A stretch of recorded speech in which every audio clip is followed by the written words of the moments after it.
It's got everything.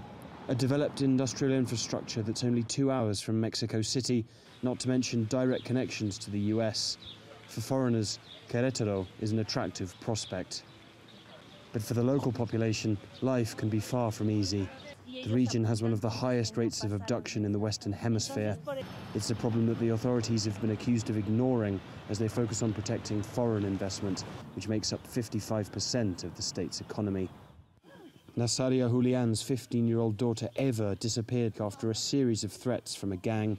And while her friends and neighbours search, the family says the authorities have shown them only indifference. The local cartels operate in areas where they know they can kidnap young people with impunity. We're indigenous and seen as less important. The longer my daughter is missing, the more likely it is that she will never return. But when we have asked the police for help, they have only insulted us, calling us savages. The vast majority of abduction victims here in Queretaro are aged between 11 and 17 years old, sucked into Mexico's extensive human trafficking industry. And while local humanitarian groups say that at least 867 people have gone missing in the past 2 years, official figures put that number at just 14.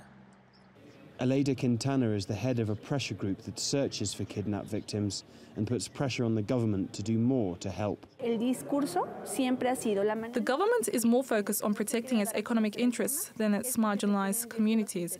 Local media, rather than being sympathetic to the victims' families, launch aggressive smear campaigns against those who make a fuss. The truth is that if accurate crime statistics were published, it would scare away the foreigners. But the regional government says it's committed to fighting organized crime. Queretaro has nearly 4,000 police officers who guarantee the safety of our economy and population. Queretaro is one of the safest places in the country to do business, and we are committed to the safety of all. But that promise of protection offers little consolation to the many families traumatized by these abductions. Uncertainty over the whereabouts of their loved ones, they say, serves only as a daily reminder of the forgotten missing.